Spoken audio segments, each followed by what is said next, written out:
I'm here, chat. Welcome to the show. Hope all of you are having a great day because I definitely had a very enjoyable time on Twitter today. It seems that I have upset the prestigious, very inclusive, very welcoming, very kind Hades community. Didn't take a lot to upset them, which is surprising because I understand they are very tolerant people. Most of them left wing, very progressive, empathetic individuals. But for some reason, they dislike me. They have issued disparaging words and negative criticism towards me, and I don't know why, because I just had one simple opinion. So it all started with a meme.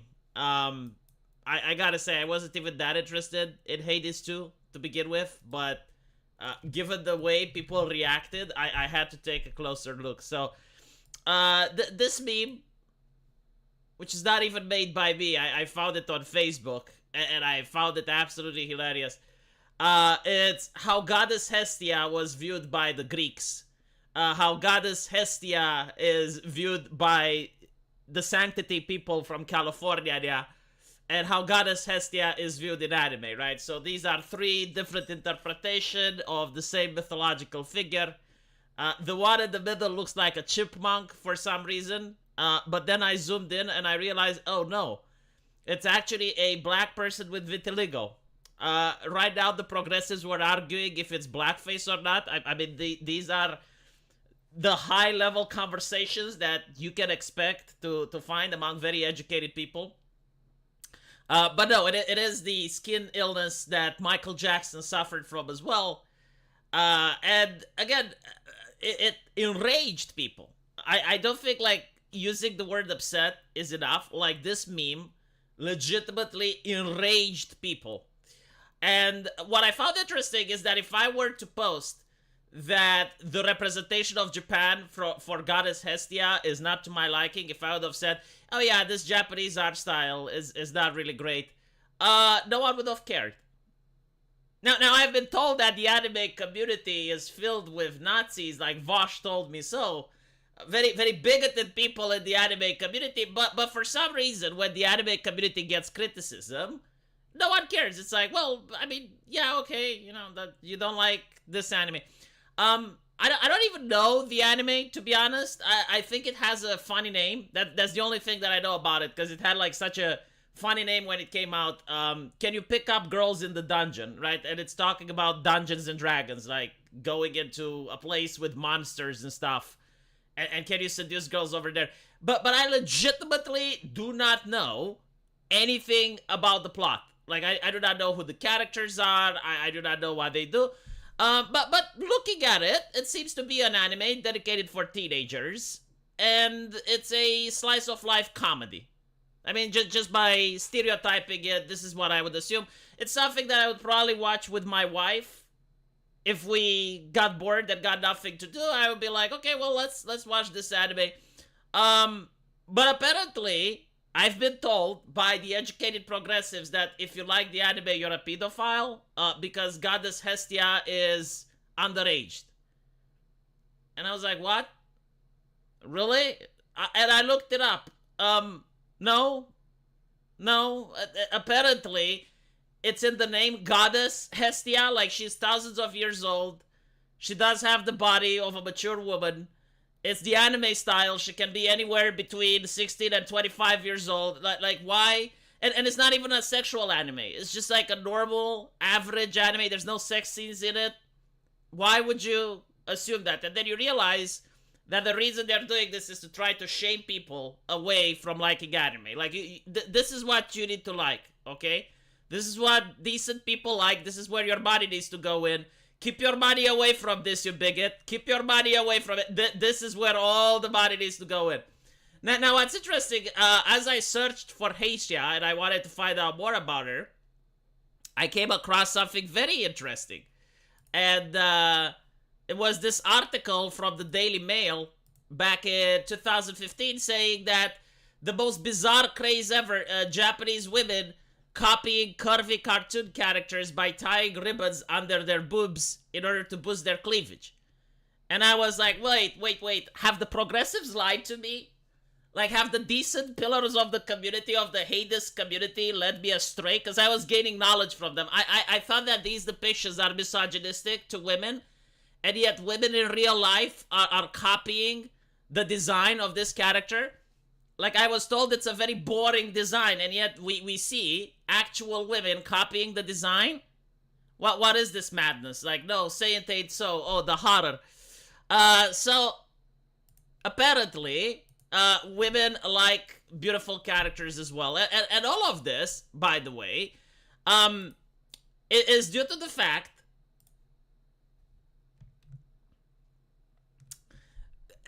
And this is what they're saying, right? Like, we're going to talk about it in a bit. What I find it interesting is that when you look at characters in video games, right? Like, they're not real people, they're a product.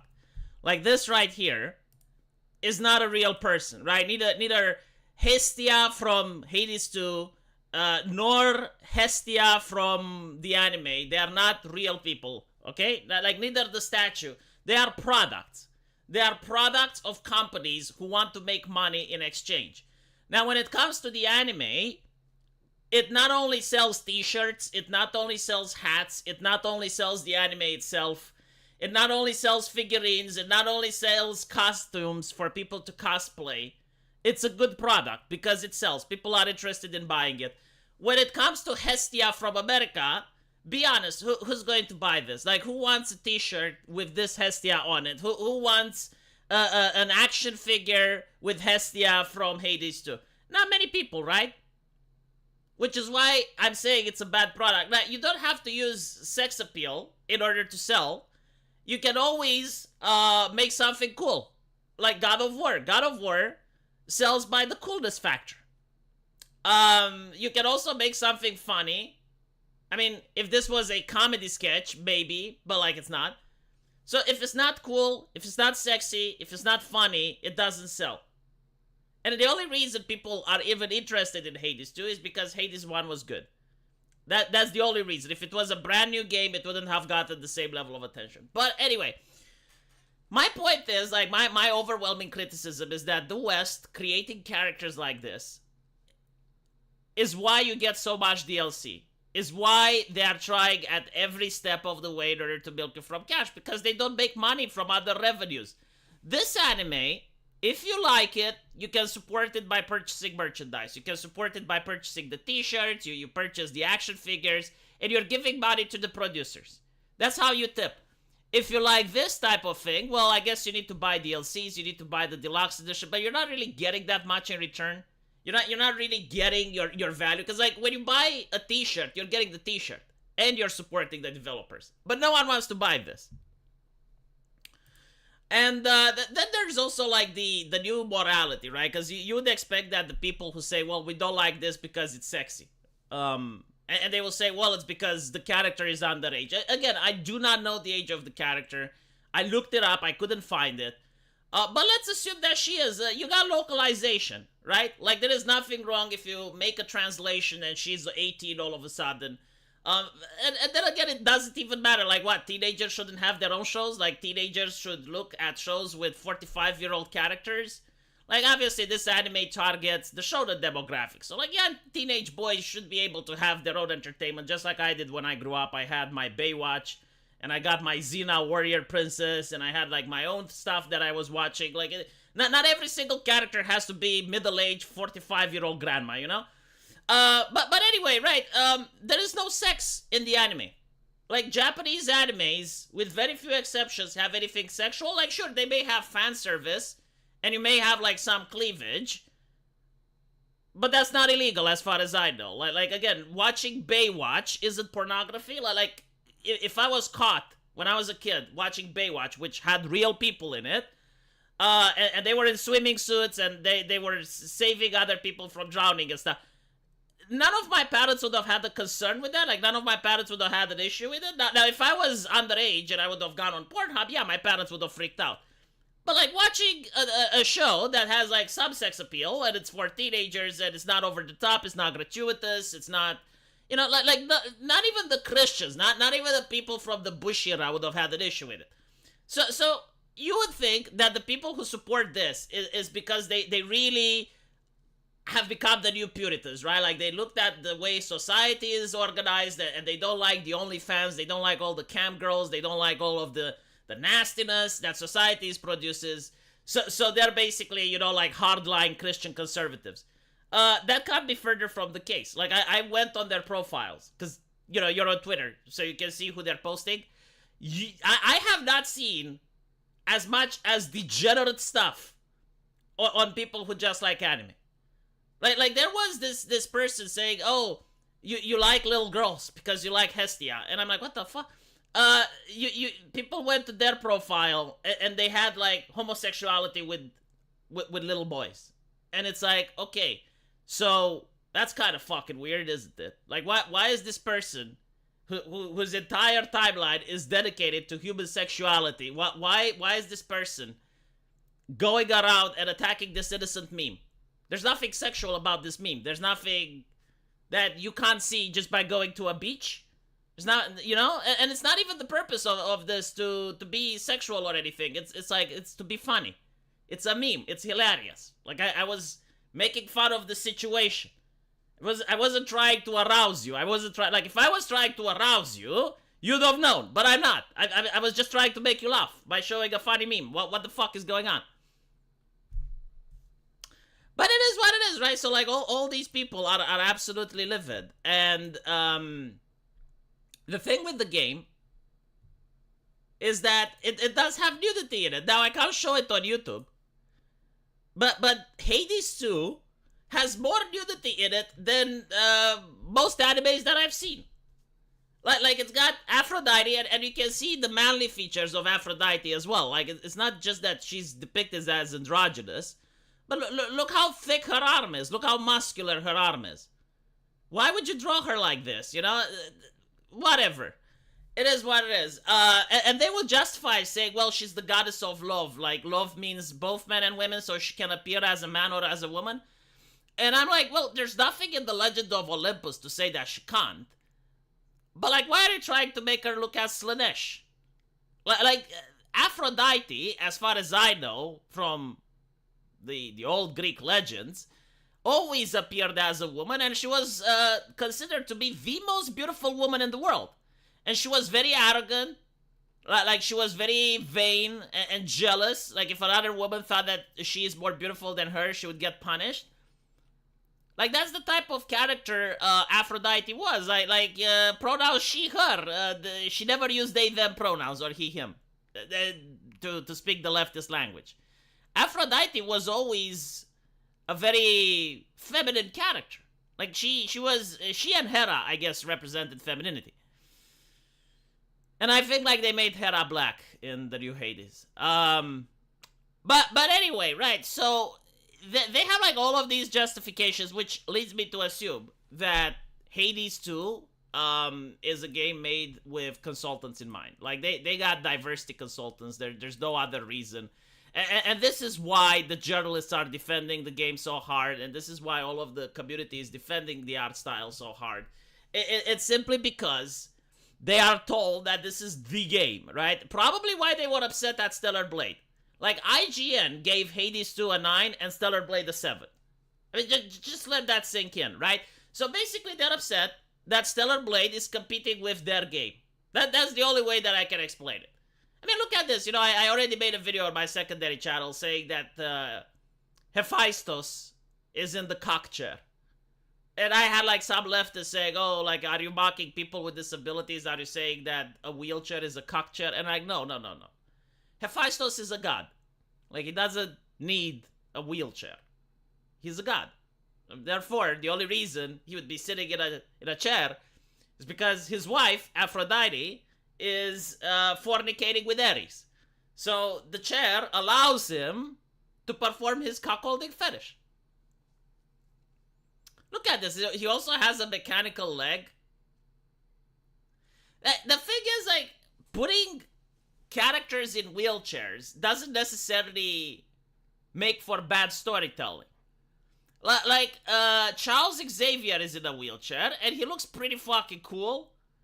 Right? Like you can have a character that's like a mage or a powerful wizard, and he's sitting in his wheelchair, and it looks like a frail old man, but in reality, Oh, there was another great character in a wheelchair. From Metal Gear Solid. I forgot the name of it. I think it's well called The End or something. He was a very powerful sniper. So you have like this really old man, and when you first meet him, it's considered to be like a really powerful antagonist later on. But you first see him in a wheelchair, and it's like, well, how is this guy so strong? Because you're wondering, right? Like, he is considered to be incredibly deadly. He's considered to be incredibly strong. And then as you play the game and you finally reach the boss battle, you realize, oh, he's a sniper. And you're fighting him in the jungle. It's one of the most difficult battles unless you cheese it. Really well done, you know? Like, you can have characters in wheelchairs, but it has to make some sense. Like, this is Hephaestus. He's the god of the forge. Why would you think it's cool? Like, because again, like, the thing is, if it's not sexy, it's not cool, and it's not funny, why are you having it in the game? And to see Hephaestus in a wheelchair, and they justify it, it's like, well, yeah, but like Hephaestus fell from the mountain, and it's like, yeah, sure, he was limping, like every single time he's described in the Legends of Olympus, he was limping, but he wasn't in a wheelchair. And not to mention, wheelchairs break immersion. Like, when I see a wheelchair, it's a modern thing. It's not something that you'd expect in ancient Greece, right? So it's just like so fucking weird. But like the whole thing with the game, it's also safe horny. This is what they call, right? So like safe horny literally means all of the romance is for queer people to enjoy. Like they make sure that every single thing which a straight person would like is removed from the game, and instead they only add things which either a homosexual man would appreciate, a lesbian woman, or in some case women, right? So like all the men, they're buffed, they're like the Greek gods, they're muscular, they're well toned. Meanwhile, the female characters are like this, right? So this is well, like this. So this is what safe horny means, and it's basically like the people that have the fan service scattered to them are defending their art style while attacking yours. And this is what I don't get, because I don't have anything against queer people getting fan service. Like, that's fine, you know. In DC Comics, you have Nightwing. Like, Nightwing is one of Batman's disciples. He's got this huge plampas, very popular with the gay community. I have nothing against that. It's like, it's fine, you know. But what I do have something against is when they start arguing that, Spider-Woman is too hot. Like, you need to censor Spider-Woman because it's misogynistic. And the reality is, and this is what probably pisses them off the most, is that it's not misogynistic. When it comes to Asian characters, women cosplay them the most. Like, seriously, go to any cosplay convention and you'll see that most women cosplay Asian characters. They do not cosplay Western characters almost at all. So you're wrong with this. You are flat out wrong.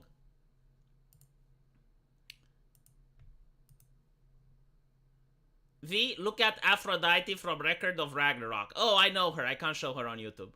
V, what is that thing in the middle? I can't comprehend what I'm looking at. She is the goddess of fire from Greek mythology with the Californian interpretation.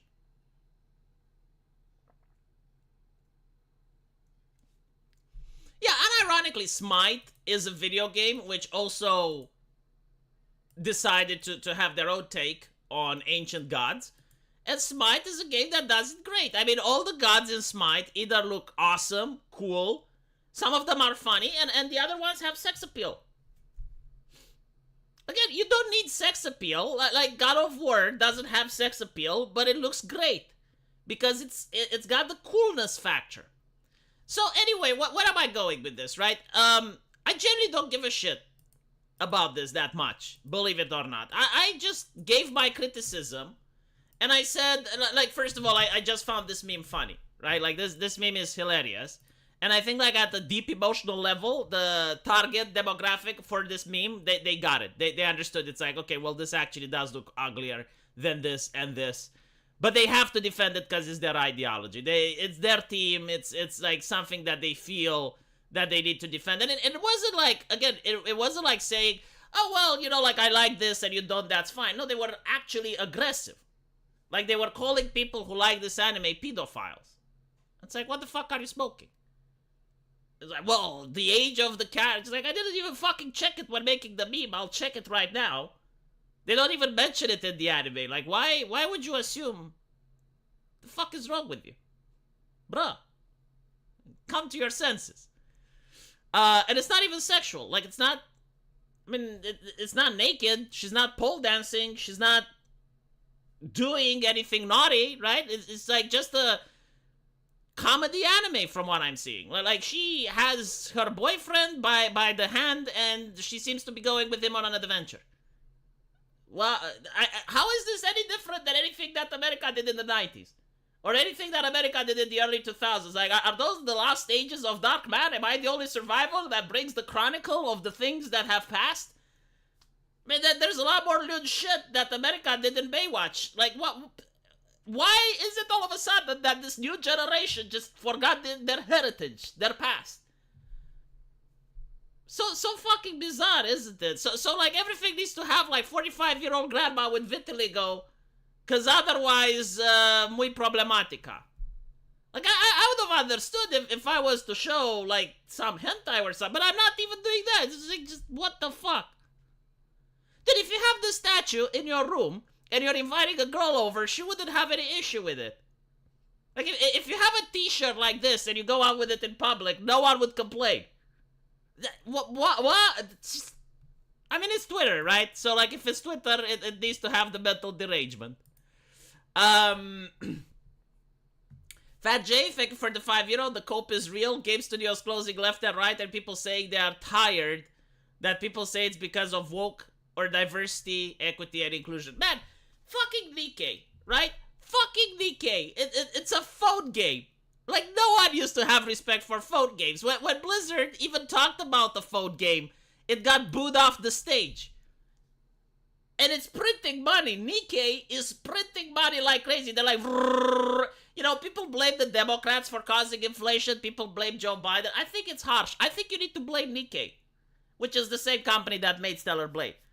So, no, unironically, if you go to the market and you say that this is a good product, like you're saying, yeah, our artists, we can literally hire any artist we want, and we're going to draw this, and you're saying that people are going to buy it, and it's a good product, you're delusional. You're delusional, you're full of copium, you're going against the market. And the reason anime is popular is not because people are infatuated with anime. Like, the West used to make really good stuff. Like, they made Mass Effect, they made Neverwinter Nights, they made Baldur's Gate 2. They used to make really good games with really wholesome characters. And I remember, like, during 2000s, you'd go to someone and you'd say, hey, do you want to watch anime? And they would be like, what the fuck is that? And it's like, well, it's Japanese cartoons. And they would be like, really? Japanese cartoon? That's interesting. And they would watch it and it's like, no, it's not for me, it's boring. Because the Western stuff was that much better. Like, Mass Effect was that much better. Neverwinter Nights was that much better. Now you don't really have anything. Now people go to a fucking phone game, which is a waifu collector, and it's apparently like #1 on the App Store. It's like, what the fuck?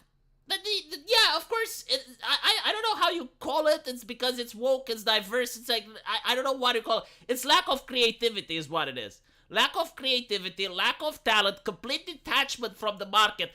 The fart sniffing that you know better than your customers. I mean, you know, like, again, look at this. Look at this, right? It's just like the epiphany. It's not this picture by itself. It's because they will also do it. Like, okay, so, you know, is this one thing that upsets you? It's like, no, it's this. It's this, right? The one in the middle is the safe horny. It's the masculine jawlines. It's the characters that have absolute no personality or are incredibly arrogant and displeasing, especially the female cast. It's all of them put together, you know. One of the things about this anime, it's not the cleavage. I didn't even care about the design so much, because like when you watch a lot of anime, it's kind of like a staple for female characters to be more feminine. It's not the cleavage, it's the fucking energy of the character. Like, look how excited she is, right? She's looking towards the horizon, hand is raised, she's grabbing the guy by her hand, by his hand, and she's going on an adventure. This is wholesome. There is no equivalent of a Western female character that came out in the last 10 years that has this. We used to have a lot of characters like this, by the way. Like, if you play Baldur's Gate 2, there's a lot of them like that. Star Wars Knights of the Old Republic used to have wholesome female characters. The Russian game, which came out, Pathfinder, Wrath of the Righteous, that one has some really wholesome female characters, like Arwe Shal, the succubus, and many others. But everything else is Miss Marvel. Resting bitch face, no smiling, very arrogant. He-Man's girlfriend, Tila. Like that, that's the staple. You know, the Invincible girlfriend as well. Which, by the way, they had to tone her down massively in the latest season because they realized that she's incredibly unpopular. Because, again, they made her like the smart know-it-all, very vain, very self-centered, arrogant, egotistical. And it's not like people don't want to have her as a girlfriend. People don't want to be around her, period. Like seriously, you know, just, again, look at this box art, right? Because, like, I think this is literally the anime box art. If you're a teenager and you're seeing this anime, wouldn't you want to be in the universe? Like, wouldn't you want to go on an adventure? Like, look how excited she is, right? She's taking you on an adventure, right? An isekai or something. I genuinely don't know what the anime is about. But looking at the box art, again, it's a product, right? Like, it wants your money. It wants you to pay for it. I'm more interested in seeing more about this. Like, I want to know what the universe is like. Why is this guy having red eyes and white hair? Like, there's something interesting going on. Is this magic or something? He's getting armor. He's dressed for combat. Like, this looks like an interesting anime. This doesn't tell me much. I mean, it's not bad, but it's like, okay, old lady that with the skin disease that looks at me. It doesn't make me want to give money to it, right? It doesn't want to make me buy the product. There's no energy here. There's no emotion. It's safe, right? Like, it's very sanitized, very safe. Same with this. It's like, it's Hephaestus. I mean, there are other depictions of Hephaestus that make him look badass. Looks like a Reddit mod, doesn't it? This is the Reddit mod reading the sub forums in order to look at who to ban. This is his ban hammer. This is the chair, the mobility scooter. He's looking at the comment sections. He's wanted to see who's stepping out of line, who doesn't like Hades. Oh my god, look how poor the arm is drawn as well. Like, the person that made this art isn't very talented. Like, my artist can do a much better job. I will say that the armor does actually require a lot of detail to make it like this. But, like, when I look at this arm, Jesus. Anyway, right. So, this is a Reddit mod. And, yeah, he is looking to find out where the hate speech lies. And he's got a man bun as well. I just noticed it. I mean, holy fucking shit, dude. Holy fucking shit. Why would I spend money on this? There's nothing here. Unless it's a comedy. Like if you're making this a comedy, you know, Life of a Reddit mod, that I would probably buy it. I would be like, okay, this is actually funny. But it's what they should make Hephaestus. Yeah, the lighting is okay. But the lighting is is it from the engine? No, the lighting is actually from the Hold on, let me show you another picture of Hephaestus. I think it's from the first game. So we can have a comparison, right?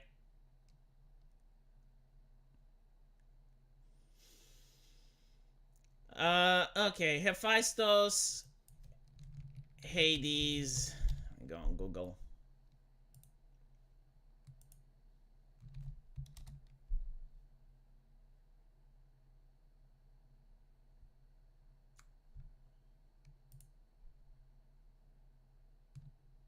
Ah, I found it.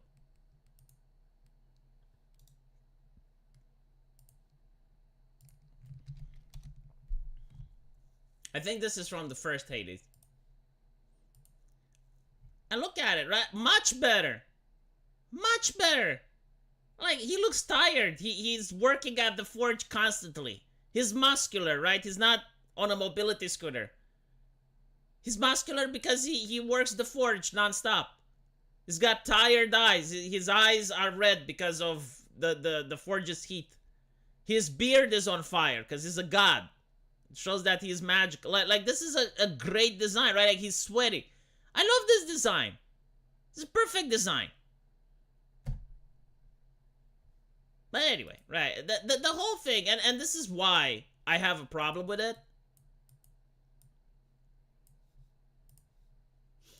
is that this, and this is why, you know, people don't like wokeness. This is done with the artist going, it's like, okay, well, we gotta make Hades. Well, how would he look like in our universe? Well, let's adopt him to our art style. And what like, okay, so how would he look? Well, he would probably be muscular, right? Because he's a blacksmith. But he's also considered to be ugly, so don't make him like Ares. Don't make him too buffed. You know, like make his arms not symmetrical. Make you know, him wearing some old dirty clothes, but at the same time, you know, like show that he is skilled, show that he can act. So have him craft something, right? Like this is what here. It's like, all right, well, we need a checkbox for disability. Which one of the gods can fit that? Oh, Hephaestus, like he actually fell from the mountain, right? So let's have him in a wheelchair, but make it like a cool wheelchair, and you know, like put the mechanical leg, cause like he's a master of the forge, right? So like obviously we can have like wouldn't that be steampunk? It doesn't fucking matter. Who cares? You know, like just show, like make sure that people know that he has this ability, right? Like that needs to be front and center. And put a man bun on him as well, because people. Oh, and make him obese, right? Like he stays in the chair, so we can get the checkbox for the obesity. We get the checkbox for the mobility scooter. Like we finally managed to Americanize him. Should we race swap him? No, we already race swapped a lot of other characters. Just let him. Oh, and give him long hair, right? Because like none of our female characters have long hair, because that's a gender signifier. So we need to reverse that. This is how the conversation goes. Notice how little of the conversation is about the game itself. Notice how little of the conversation is actually about the character or the personality of the character or anything like that. Like when you look at this place, it's the forge that is his personality. Like, you know what's it about? He likes creating stuff. He likes working stuff. The mobility scooter is his personality. And the problem is, there aren't that many characters that are blacksmiths in video games. Like, there aren't that many interesting, you know, characters that have their entire personality revolve around the profession. Which happens in real life. Like, people who are lawyers are going to have their personality affected by that. People who are builders can have their personality affected by that. The personality is the mobility scooter, and it's like, well, I'm sorry, but like, there's such a wide range of personalities for people that have mobility scooters that you can't really put them in a box. Like, you can't, but that's what they're trying to do. They're trying to attach this. I swear, chat, there is a mod in Dungeons and Dragons which allow for a combat wheelchair. Which in and of itself, again, it's not a bad thing, right? Like, you can have a cool sorcerer that is in a mobility chair. Like, that's fine. You know, as long as they can cast magic, you can have, like, a character that's in a mobility chair. But the thing that really shocked me is that if you play a druid, right? Now, druids can shapeshift. And that would actually be cool, right? Like, you leave your chair behind, you shapeshift into an eagle or whatever, and you fly around, and then you gotta return to your chair in order to go back to human form. Like, that would have been cool.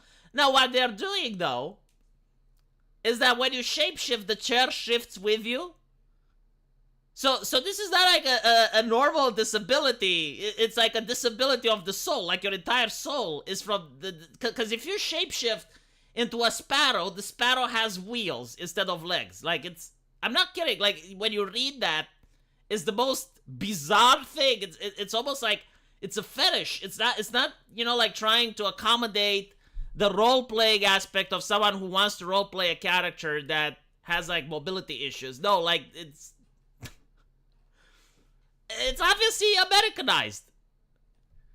Hephaestus was given the Thor treatment, like Disney Marvel did in the Avengers, from the Norse god to couch potatoes. Yeah. Like this is another thing. I said this about Marvel too. Um, they castrated all their male characters. So in Avengers Endgame, every single male character either gets killed or castrated. The only male character in Avengers Endgame which was actually good as a character was Iron Man. Like, Iron Man got married, he has a family, he has a daughter he loves, he's a good father, like there's no subverting of expectations, so of course they had to kill him off. Thor has this arc where he ends up being fat and lazy and drinks alcohol all day, and he insults kids on Xbox, right? So like they took this character which women absolutely loved. I honestly think that Thor is what made comic books popular with women. Like, you got this character that loves to fight and he loves to drink, and he's like, you give him a huge bottle of ale and he goes like, oh no no, you know, it's like a very masculine character. Like, when he enters the room, he oozes masculinity. And they made him into this guy that plays Xbox all day and he insults kids online. Thor, same thing. Oh, sorry, not Thor. Hulk. Hulk now has glasses and he's very weak. He's not as good as fighting anymore. And you know, like, they always have the in-game argument, the in-lore argument. It's like, well, this is the journey of the character, like, it makes sense. And it's like, yeah, of course it makes sense, because you as a writer can make the character do anything you want. But it's always to that direction, isn't it? Like, it's kind of like fan service, right? Like, obviously you can have fan service in an anime, and show cleavage, and show titties, and show all of that, because you're the writer, and you can make it make sense. You can have your universe where the male character requires to drink the breast milk of the waifu in order to activate his superpowers. Like, it has lore connotation. But the reality is you're doing it because of fan service. Like, you're doing it because this is what the public wants to see. And you're doing it because you want it to give you money. Like, you're making a product that appeals to people from a specific demographic, which is usually teenage boys and young adult men, and you want them to buy your shit. That's why you're doing it. When it comes to Avengers Endgame, they're doing it because of BlackRock. They're doing it in order to get their ESG funding. They don't do it for the customer. This is not what the customer wants to see. Women do not want to see fat Thor. Men do not want to see fat Thor. No one wants to see fat Thor. It's not, especially when he's disparaging to kids on Xbox. Like, that's not something cool. That's not a superhero thing. And again, you know, like, you can make it once as a joke, but like, why are you making your character that used to be the warrior, why are you turning him into the buffoon? Why are you making him the joke character? And the reason they're doing this is because they want to make room for the female empowerment, right? Like, they can't just make Captain Marvel an interesting character by herself, like a little battle angel, because that would require to give her a wide array of emotions, which Brie Larson, the actress, probably can't act. So they gotta make this bland character with the resting bitch face, which is literally like Thor used to be, but without the charisma. So they have to get Thor out of the way now. They gotta remove Thor from the equation. So that's why Thor is becoming this morbidly obese guy. That's why Iron Man has to die in order to make room for the new female character, which is Riri Williams. That's why Hulk has to be a bad fighter so that he can retire and make room for She-Hulk. It's like all of these things, all of this destruction of previous established franchises, not because this is what the market wants, but it's because what their shareholder want.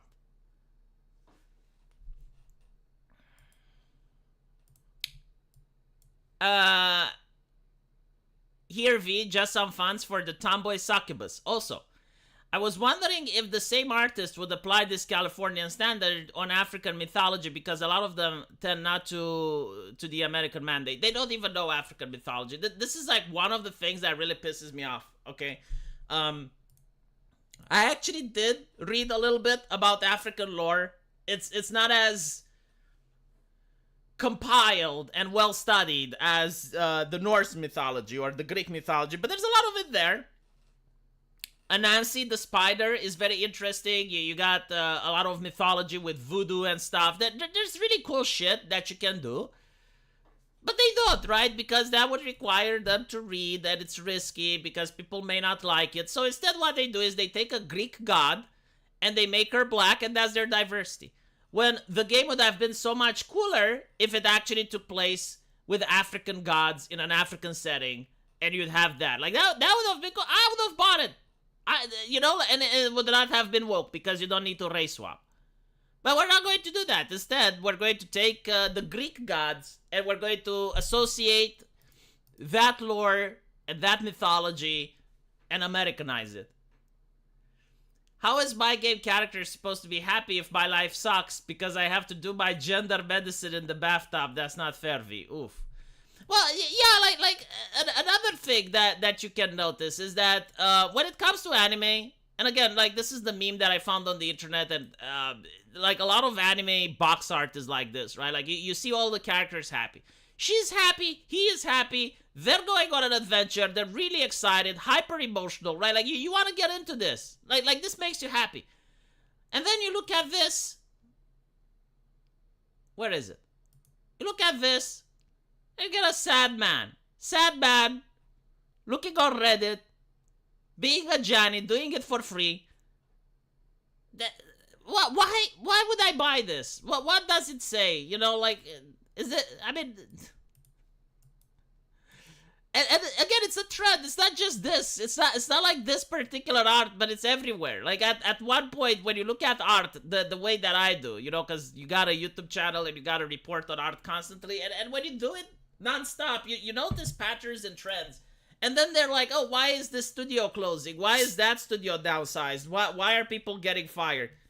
Well, because no one wants to buy the product. Like, you guys convinced yourself that what you're doing is for decent people, but unfortunately, there's not a lot of decent people. Most people are indecent. Most people like anime.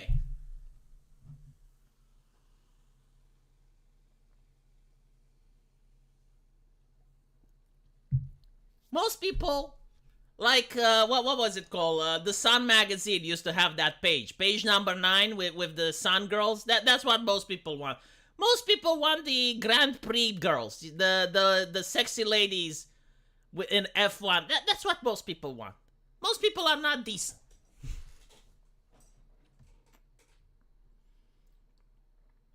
Some base gamer needs to make an art mod for Hades too that makes them actually look good.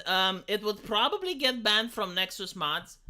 Like, if you take any character from a video game that is black and you make them white, it goes against the community guidelines of Nexus mods. Now, you can do the other way around. You can take white characters and make them black. In fact, there is a mod which made every single character in Baldur's Gate black, and that one didn't get taken down. But the same guy who made that mod, in order to prove a point, took Will from Baldur's Gate, which is a black character, made Will white, and the mod got banned immediately, right? So, like, if you wanna make a historically accurate Hades 2 representation, it will get banned. If you take a character that's gay or queer and you make them straight, the mod gets banned. So, I don't know, like, it depends. Again, when you look at Aphrodite, the way they depicted her, is very androgynous. And they will defend this. They will say, well, it's the goddess of love, and love is between men and women, so of course she would look like Slanesh. Even though that's not how the Greeks depicted her, even though that's not what the Legends of Olympus is saying.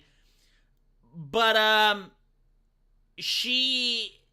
If you were to make her like Smite made Aphrodite, right? Like the game Smite made her, I think, yeah, I think your mod may be banned. But this is a gray area. It may or may not. I can't say for certain. I don't like the idea of modders will fix it. Oh, they don't allow you. The interesting thing, though, there is this game called Darkest Dungeon. And Darkest Dungeon is like this very grim, dark, Lovecraftian type of game, right? and it's open to mods. And what the mods do, like the most popular mods in Darkest Dungeon is anime waifus. Like Anime My Dungeon is called. And you got like all these anime girls that everyone is downloading and installing in their Lovecraftian thing. And it's interesting because the aesthetics of having like this really dark place, but you got like these cool Nikia-like characters going in there, and you know, you got Aqua from Konosuba in Darkest Dungeon, and she goes in there and adventures. It's causing like this very interesting, bizarre aesthetic that actually works. Like it's really cool. It's really awesome, and it's the most popular mods there are. Like millions of people are downloading them. Thankfully, Nexus Mods is not the only site on the internet. The reason, this is what I think happened with Nexus Mods, right? Nexus Mods was one of the most popular mod sites. It probably still is. And the reason that it's important for people who make mods is that making mods takes time and money, right? So, like, if I was to make an anime waifu and I don't know how to draw, I would have to commission her. So I would have to go to an artist, I would have to commission the artist, I would have to ask them, hey, this is what I want. And after that, you pay around, I don't know, maybe it's like $400 for waifu. You need a developer that knows how to put them in. So it takes around a month, I guess, or so, right? And you want that money back. Like, you want to get your investment and your time, you want to return it. So you need a Patreon, you need a subscribe star, you need something like that. And in order to get that, you need people to know that the mod exists. You need popularity. So you want to go on the biggest website and put your mod there. And if the website doesn't allow it, then sure, you can go to a smaller moderation website. But like, will people know about your mod? Probably not. So this is why it matters about Nexus Mods. Now, from my understanding, Nexus Mods was very popular. And it got bought off by some very progressive individuals who probably killed some of the traffic by installing their TOS. Now, the thing that I'm waiting for Nexus Mods is to ban all the lewd mods, right? So, like, all the nasty mods, I want them to ban them, because that is literally when the website is going to go down. They already banned mods that go against their politics, so they're banning anything that's removing diversity, that removes flags, that removes pronouns. Like, they're banning those. And I'm waiting for them to ban the mods that have big tits. Because the moment they ban the big titty mods, that's when they lose all the traffic. Because literally, like, most people just use mods in order to get some lewdness into their games.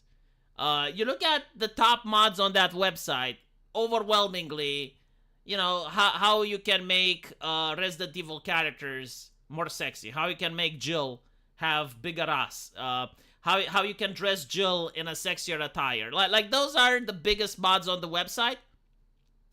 And if they manage to say, yeah, we're not going to allow this anymore, that's when their business goes down. They won't ban safe horny mods. Yeah, but like, safe horny mods aren't that popular. Like, sure, you got Leon from Resident Evil 2, and now apparently he's got jiggle physics, and he's got, naked chest and all that.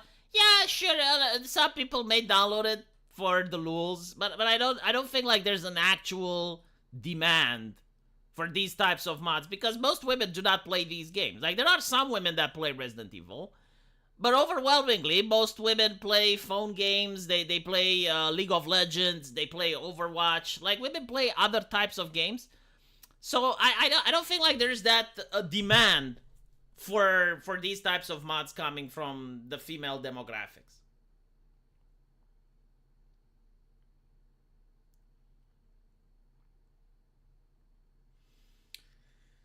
Stellar Blade sex mod, man. I want to see Stellar Blade do the Last of Us 2 romance scene, because every game journalist says that the Last of Us 2 romance scene is the best scene made in any video game. It's really great. And the scene is one of the most disgusting. Hello, Aristocratic Cthulhu. The scene in The Last of Us 2 is one of the most disgusting love scenes ever made in video game history. You have Abby with a Neil Druckmann lookalike, and they're talking with each other, and all of a sudden, like you don't even expect it. But the Neil Druckmann character turns Abby around, bends her over, and without any type of foreplay, without it, he just starts ramming her. And I'm like, if I ever did that to my wife, like she would probably divorce me. It's not even funny. Like it would have been probably painful for me as well. Like the people who made that quote unquote romance scene have probably never had a woman in their entire life. Like that, no, like that's just not how it happens. That's no. But game journalists were salivating. They were like, "Oh yes, best scene in the entire gaming industry." And I'm like, okay. Imagine if Stellar Blade copied that scene frame by frame, like literally, no addition, no modification, like just have the characters from Stellar Blade reenact that scene. How would Sony behave? Like, what would they do? I'm genuinely curious. They would probably ban the game. You know, they should actually add it in a patch. They should add it in a patch once they can sell the game on PC. Because I'm genuinely curious what the journalists would say. Well, actually, I know. They would probably cope it. They would say, oh, yeah, but it's the lead-up that gets Abby to... fuck off. By the way, I have this translator for my video game. And he's actually happy to translate my video game because he's translating a lot of female erotica. And he basically says that after translating so much, it becomes boring because it's literally the same plot line. And I'm like, well, can you describe it to me? And he describes me the plot line, and it's literally 50 Shades of Grey. So the plot line for most female erotica goes like this. You got a woman which is plain looking. Like they don't really describe her that much. She's not very attractive, but she's not ugly either. She's kind of safe horny, if you will, right? And she usually ends up getting molested by this 10 out of 10 Chad. The Christian Grey, right? Like he's very wealthy, very charismatic, very, very smart and very rich. And he usually forces her, but it's fine because he's rich, according to the story. So usually the force doesn't necessarily have to be like Khal Drogo, but like that, yeah, like think of Khal Drogo and Daenerys, like that's the type of thing we're talking, right? And the force can also be not non-physical. It can be like he is rich and he will pay some of her debts. He is rich and he will help her out get a job. You know, like something like that. It doesn't necessarily have to be like Khal Drogo, but in some situations it is. And then they have like this dynamic where you know, that they're making out and they're kind of in a relationship. And at one point she gets upset. Like some drama happens. And she gets upset. And she leaves. Now she leaves for another city, usually, or another country. And he realizes that he's actually in love with her. And he goes after her. And obviously, like, after she left, she may even have sex with a couple of guys until he comes back. And when he comes back, they get married, the end. And that is like the staple of almost every single female romance story that's popular with women. It's not like it's written so that women like, no. Like this is what women buy, you know? It's the 50 Shades of Grey. And there's sometimes like some additions, like maybe there's a love triangle, like there's another rich guy, or there's another very handsome 10 out of 10 husbando, but he's not rich, and they're fighting for her affection. And then drama happens, and she leaves the country, and one of them goes after her.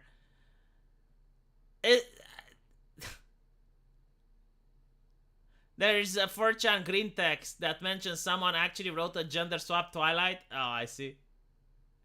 She can fix him. Yeah, it's literally the she can fix him. Like the 10 out of 10 husbando also has like some deep insecurities or some problems. Like maybe his mom was evil to him. Maybe he's got like another wife that was very, very mean to him and that broke him, right? Like he has like past experiences that were traumatic. Usually he's emotionally broken, right? So like the Chad guy has got like this emotionally damaged psyche, and the reason he acts the way he does is because he just doesn't know any better. Like no one taught him how to act, and it's the heroine that she's going to educate and tame the beast. That's the plot of every Harlequin novel. Well, I haven't even read them, but there you go. Yeah, the millionaire vampire versus the woodsman werewolf. Yeah. And the interesting thing is, like, all of these themes that are very popular with the ladies, the social justice activists pretend that they're for men. And it's like, well, what do you mean? It's sexual abuse. And it's like, it is in a story setting. Yeah, it's fictional. Yeah. Like Christian Grey, unironically, would have been convicted. Like Christian Grey from 50 Shades of Grey would have been Me Too. Yes. Um, a surprising amount of women like Rent a Girlfriend. Dude, Rent a Girlfriend is awesome. Like Rent a Girlfriend is so wholesome. Especially, because it's got some moments when you realize. So for those of you who don't know, renting a girlfriend is actually a thing in Japan. Like the same way we got like in the West e-girls and OnlyFans. In Japan, you have like a rent a girlfriend. So a rent a girlfriend is a number you call, and they have an agency, and they will assign to you a girl, which goes out on a date with you. And you do girlfriend things. So literally, you can hold hands with her, you can talk with her, and you can go to a movie, you go to a cinema. It's non-sexual. Like, you're not allowed to kiss her, you're not allowed to grope her, you're not allowed to do anything, you're not allowed to exchange phone numbers with her. Like, all the contact is within the agency. And some people say that's very sad. I think that it's actually healthy because there's a lot of guys out there that may be autistic, on the spectrum, or they may be suffering from social anxiety, and maybe this is what it takes for them to know how it's like to talk with a real woman. Again, it's wholesome, like it's non-sexual, right? So I don't know. I generally don't know. Like, do people get addicted to this, or do people learn how to talk with women? Whatever. But yeah, I mean, I may have used the service like that when I was younger, definitely. I remember when I was younger and I was walking in the park and I saw all the couples holding hands and it was a nice night outside, and I would have been like, well, wouldn't it be nice if I had someone else? Like, you want the companionship, right? But anyway, Rent a Girlfriend is an anime that talks about that, and the guy goes out with, the guy gets broken up with his girlfriend. And you don't really know why. Like, the girlfriend is just a bitch. Like he's in love, he does everything right, and the girl just dumps him for no reason, and then dates some other guy. And then later on, you find out that she's just from a wealthy family, and her parents didn't consent to her dating that guy because he was from a poor family. But like at the beginning of the anime, you don't know that. Like she's just the worst. Like she just dumps him for no reason, and is very cruel about it as well. So he goes to this rent-a-girlfriend service in order to try to cope with his loneliness, and ends up dating this girl, and she's very nice and wholesome, but like he realizes that she only likes him because it's part of the program, like she's doing a job. So she actually in public tries to humiliate her for it, and she snaps at him and says, it's like, well, you opted for this service, like you're the one that called me, you know what I'm providing, if you want more than what I'm giving, like, you're not going to get it because it's unprofessional, blah blah blah. So they're having like this interesting dynamic, and it goes from there. And then you find out that the reason she's doing this is because she only has a grandmother that takes care of her. Like, she's alone, she's got no parents, she's got no one else, and she's got to do this because she wants to become an actress. And acting like a girlfriend helps her with that. Like, her dream is to become an actress, and he tries to help her with her dream. It's awesome as fuck, you know? Like, it's a really great story, and there's nothing like it in the West. Like, if this was a Western story, she would have already had her life together. She would have been rich, wealthy, wouldn't need no man, would lecture him about consent for 5 issues of the manga. He would have probably been mocked and ridiculed as well. Some guys need to learn to lower their standards, like many women who need to do so as well. I don't know. Like most guys have their standards pretty lower. Like when you're lonely for like 1 or 2 years, your standards get surprisingly low. Uh Sounds more depressing than wholesome. It's got moments where it's depressing, yeah. But that's the charm of it. It gets you through a roller coaster of emotions. Like there are certain issues that you're like, oh my god, what's going to happen next? And then there are other issues where it's very wholesome. It's a good manga. Sounds like moral degeneracy. Well, I don't know. Like compared to what the West is putting out, that is definitely an improvement. The main character is pathetic. The main character actually goes through a journey. Like he goes from being pathetic into becoming a man. Like it's passing of the what do they call it? There's a name for it where the character starts off as being weak and then he becomes manly to the end.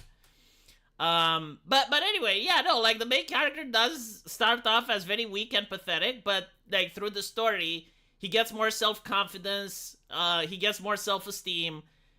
He makes more friends, and yeah, a coming of the age story. That's what. Yeah, it's a coming of the age story. She's not really a tsundere. I don't think so.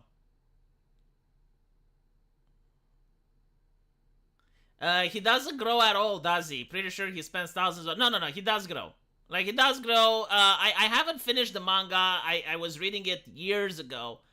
And I remember, like, reading it until the last volume that came out. And after that, I lost interest. But, no. It's actually a really wholesome story. And he does grow as a character. Like he does get self-confidence.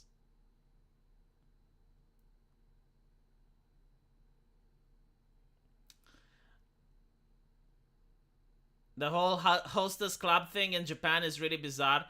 Yeah, it is. Like there are these places in Japan where you go and there's like these very sweet ladies that talk to you, kind of like Hooters, I guess, but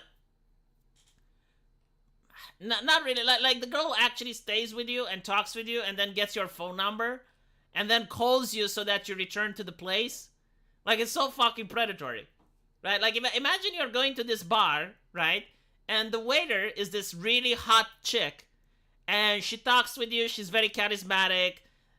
Sits at your table. Now again, like it's the part of bar you win. Like you consent to this, and she sits there. She's having fun, talking to you, and then asks you for your phone number. And if you give it to her, she will call you in like 2 days and go like, "Hey, I miss you. Do you want to come over so we can party?" And she calls you to the same bar, right? And that's how they make money. That's how they get returning customers.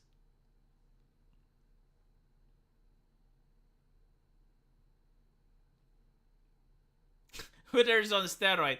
There's nothing. It's not sexual though. Like you're not allowed to touch the girl. She's not, like showing you her skin or anything. It's literally just social interactions. But like many men, they just want to socially interact with the girl. So, oh yeah, they also do have VTuber bars. In the same manga where the guy dreams the girl that he is renting is getting cocked in front of him and he enjoyed it. I don't remember that. Like, if that's the thing it did, it's hilarious. But I don't remember it. Maybe they added it after I stopped reading. I don't know. They industrialized male loneliness. Is that see? This is the thing. It's like they industrialized male loneliness. It's not like someone planned for this, right? It's not like they're in a central planned economy. It's literally what lonely men want.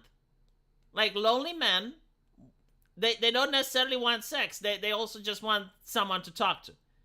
So it's probably a man that even created this idea. And well, no one forces lonely men to go to those places. Yeah, a waitress that calls you, like literally. Like you're sitting there and your waitress calls you and it's like, hey, I'm at work tomorrow. Do you want to meet up? Japan is tearing itself apart internally. Last I heard, economy society is all making a storm.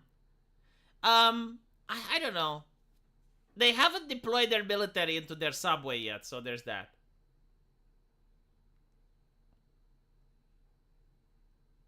Hostess bar, from what I know, it's more like get drunk near a hot girl experience.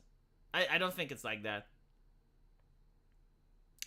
Anyway, right. I'll have to end it here because I got 2 more videos to upload. So hopefully you guys like this live stream, and I'll see what you got to say about it in the comment section. Take care.